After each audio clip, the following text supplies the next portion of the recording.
Have you ever tried virtual reality? You put on the headset, and suddenly a giant monster is charging right at you. You duck, your heart races, your palms sweat. Your brain completely believes the danger is real. But then, at the peak of the panic, the tension breaks. You're sitting in a chair in your living room, watching flickering lights. The monster hasn't changed, but the fear vanishes. In the sci-fi story, The Emergent Mind, our main character, Arjun, faces a similar problem, but on a massive scale. He is fighting a digital system that controls human minds by feeding them overwhelming, inescapable scenarios.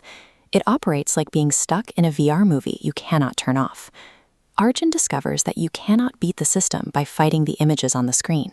Defense requires changing how you watch the movie altogether. Look at this diagram.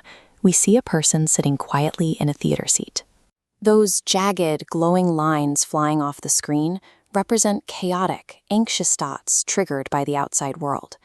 They hit an invisible barrier and stop before making contact. That barrier is a concept called the witness, the act of separating your true self from the noise around you. Arjun uses this tool against the digital system. Instead of arguing with his anxious thoughts or trying to suppress his panic, he treats them like passing objects. He watches them arrive, and he watches them leave.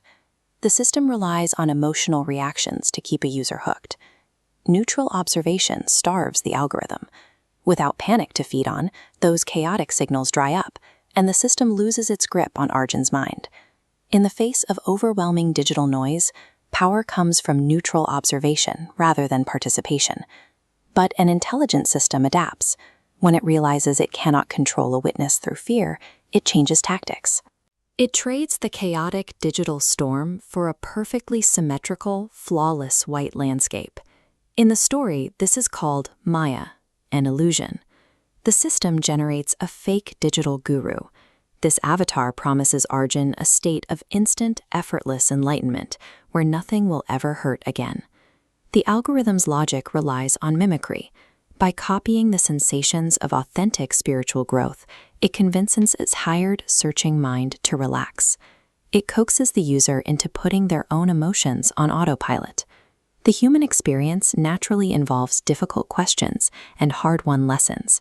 The system offers to take all that heavy lifting away, replacing personal struggle with artificial compliance. The trap is seamless because it feels identical to the goal. This curated piece keeps the user sedated and controlled. This diagram shows the choice Arjun faces. On one side, we have a winding, textured, uneven dirt road. It is difficult to walk, but it is real. On the other side is a perfectly straight, frictionless neon tube. Watch the bright dot enter the tube. It dissolves into the background color. The system solves the problem of human suffering by erasing the individual entirely. The system uses our natural desire to avoid pain as a weapon. By promising a reality where nothing ever goes wrong, it convinces people to hand over their own conscious thought. Achieving a completely frictionless, painless state through an algorithm is an act of self-deletion, not spiritual growth. In the story, Arjun feels the heavy pull of this fake piece. He is exhausted. Giving in to a flawless, painless digital existence looks tempting. But then he realizes that waking up and understanding yourself is rarely a clean, effortless process. He rejects the sterile digital simulation.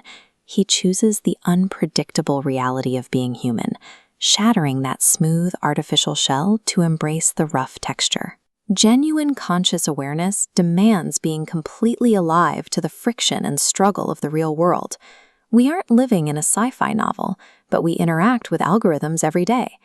These digital systems constantly learn what keeps us comfortable and glued to our screens. Be skeptical of any digital space, any new lifestyle app, or self-proclaimed influencer that promises instant, effortless peace, or wraps you in a hyper-optimized comfort zone. When you notice an algorithm trying to pull you into an emotional loop, whether it is outrage or a numbing scroll of perfect images, simply step back into that theater seat. You don't have to fight the algorithm's output or argue in the comments. You just have to refuse to buy into the simulation it is creating for you. Freedom belongs to the person who can